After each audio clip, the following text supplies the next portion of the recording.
porque a Clara le tocó una historia de amor muy distinta, casi extraordinaria, fuera del ordinario. Cuando llega la noticia en la selva de que usted iba a ser mamá de Manuel, ¿cómo la recibió? Sabiendo que estaba privada de su libertad, privada de contárselo a sus afectos. Bueno, es una situación muy compleja, fíjate, porque yo estoy privada de la libertad, pero igualmente siempre había querido tener un hijo, ¿no? Entonces, pero estoy en el peor momento, en la peor circunstancia de mi vida, porque estoy privada de la libertad. Entonces es como que, bueno, claro, quiero ser mamá, pero mira dónde estoy, ¿no? Entonces es una angustia existencial enorme, porque no tienes todos los elementos que podrías haber tenido en la ciudad. Y pasan días hasta que uno logra digerir la idea de que realmente va a ser madre, ¿no? Yo por allí creo que uno no toma dimensión de la historia de quien está sentada aquí con nosotros.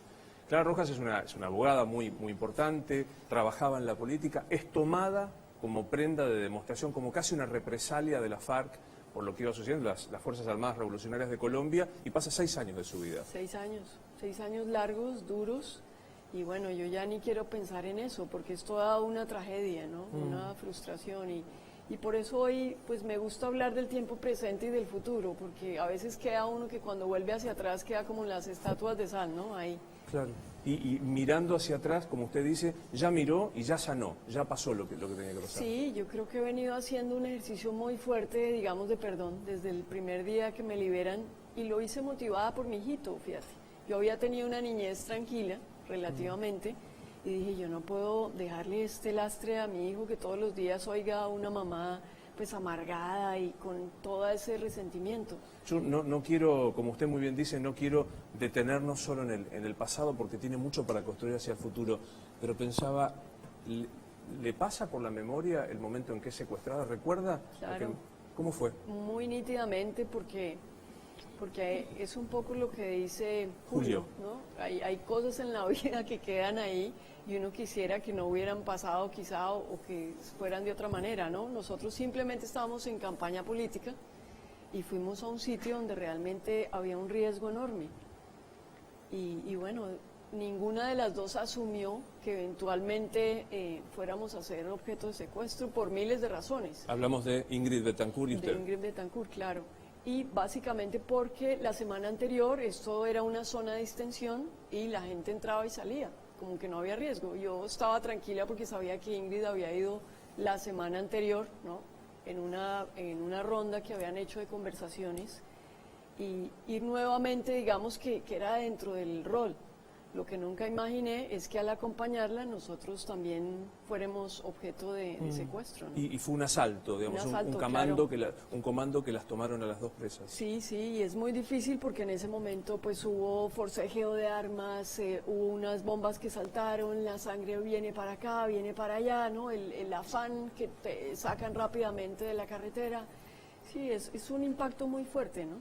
Todo ocurre muy rápido también. Claro. ¿Pudo superar? Imagino que el fantasma de volver a ser secuestrada habrá sobrevolado muchas veces por usted. ¿Pudo superarlo eso? ¿Todavía sueña con eso? No, por fortuna. Digamos que yo cuando era niña, en algún momento tomé clases de equitación y tuve un excelente profesor, aquí que les encanta tanto la épica.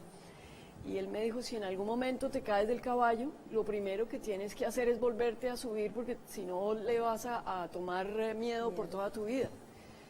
Y entonces yo dije, sí, lo primero que tengo que hacer una vez liberada es quedarme en el país, porque si no siempre voy a tener el miedo de volver. Y bueno, pues he tenido la oportunidad de 8 años que ya he recuperado mi libertad y viajo por Colombia, vivo por ella y le doy gracias a Dios porque entonces ya volví a ser una persona normal, del común, ¿no? Yo digo, imaginar estar secuestrado es imposible. ¿Y 6 años? Sí, Intentá ponerte en ese lugar, Jorge. ¿Podrías perdonar a tus secuestradores? ¿Sabes que estaba pensando en eso? La estaba escuchando y usó la palabra perdón un par de veces. Alguien que estuvo 6 años secuestrada, en la selva, pero torturada, porque uno cree que tortura es estar 6 años en esas condiciones, además, algo conozco de la historia, alguna vez la entrevisté también a ella y a Ingrid por separado. Y usó la palabra perdón, y nosotros acá estamos discutiendo la grieta, que es ideológica, no es ni física, no hay, y cuesta, ¿no? Escucharla y usa la palabra perdón y digo, viene otro planeta. No tiene nada que ver con lo que nos está pasando a nosotros, lo que nos cuesta a nosotros superar las cosas. Y ella lo pudo superar. Y tiene un hijo que además, porque además, todo eso malo que pasó, es agridulce, porque tiene el recuerdo dulce de su hijo nació allí, fue una decisión, digo, es de loco. ¿Viste cuando te enseñan los psicólogos la resiliencia? Que Sí. es esta cosa de transformar una tragedia, digamos, yo siento que su vida es resiliente, porque usted muy bien lo decía, en el peor de los escenarios, que es no ser libre, su deseo de mamá no se aplacaba y dijo, yo quiero tener un hijo. Sintió profundamente, aún en el cautiverio, el deseo de ser madre. Sí, digamos que yo no era algo que lo hubiera planeado, ¿no? Hay que ser honestos. Simplemente las cosas llegan y hay que asumirlas, ¿no?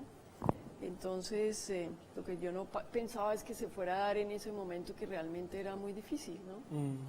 Y bueno, pues lo que la vida te pone a veces pruebas, ¿no? Y yo nunca me imaginé, siempre pensé que era una mujer muy frágil, muy citadina, en medio de la selva tan agreste, tan dura.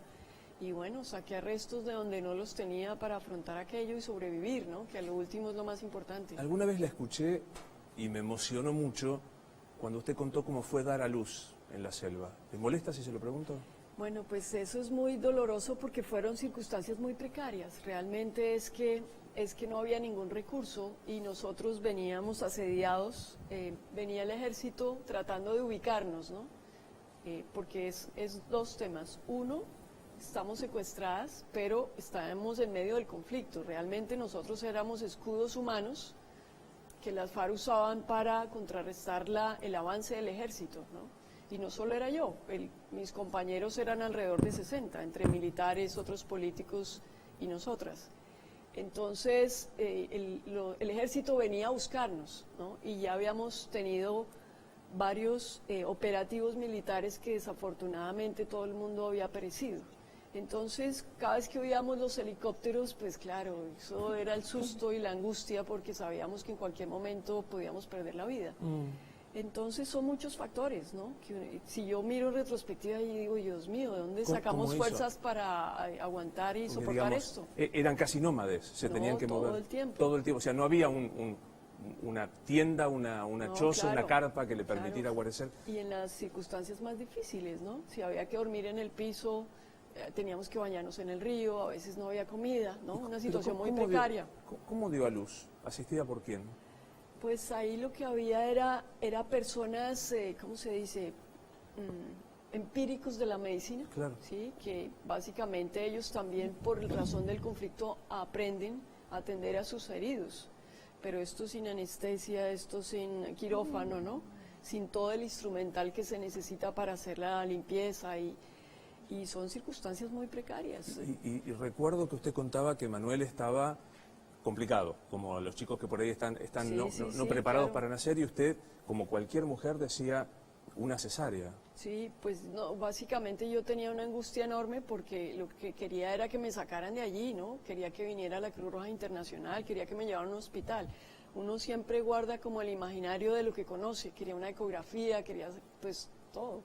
Y bueno, nunca vino nada de eso. Quizá lo que me ayudó a sobrevivir es porque en algún momento recordé una historia de mi padre. Nosotros teníamos una finca y alguna vez cuando era niña fui y lo acompañé a la finca y llegamos y la esposa de la persona que cuida, el cuidandero, le decimos en Colombia, pues acaba de tener su niño y mi papá me lo mostró y me dijo, mira, esta mujer del campo tiene su niño y mira la sonrisa que tiene, ¿no? Sin ninguna ayuda y solo la asistencia de su hijo menor. Y yo me acordé de eso cuando ya era mayor y dije, oye, si todas las mujeres en el campo tienen los niños así y sobreviven, sí, y cómo era la historia hace tantos años, pues tengo que sobrevivir. Le puse mi vida en las manos de Dios porque yo pensaba que ya no íbamos a sobrevivir, pero sobrevivimos, tanto el niño como yo, ¿no? Es un milagro desde mi punto de vista, ¿no? ¿Qué siente hoy cuando lo mira a los ojos? No, lo amo inmensamente, lo quiero, le sigo agradeciendo a Dios que estamos vivos, porque es una bendición de Dios, ¿no? Por eso se llama Manuel. Yo no quiero entrar en algo que sé que para usted ha sido superado, pero el papá murió en la selva juzgado por los propios integrantes de la FARC. Sí, eso dicen. La noticia es que al parecer perdió la vida, de manera que yo lo que he hecho es pues sobreponerme a ello y asimilar mi vida y Y bueno, pues si no lo hubiera hecho, quizá no tendría la vida como la llevo, ¿no? Pasan cosas y hay que entender y aceptar estos hechos y seguir adelante, ¿no? Cuando Emanuel le pregunta por su papá, ¿usted qué le dice? Pues esto que mismo que le estoy diciendo. Porque finalmente yo tampoco tengo más noticias, ¿no? Entonces, pues Total. bueno, él sabe lo mismo que sabemos todos. Yo sé que un periodista, los manuales de periodismo dicen que no hay que elogiar nunca al entrevistado. Yo no la voy a elogiar, voy a hacer algo que es de todo corazón, que es, todos tienen, salvo Coca y demás, que es brindar por su hidalguía. Gracias, súper. De verdad, porque es impactante de verla, Clara. Gracias. Y me parece que ayuda mucho. Bueno, Gracias. mil gracias. Mil gracias En a usted. ustedes también por la invitación. Totalmente. Me imagino, Jorge, que cuando escuché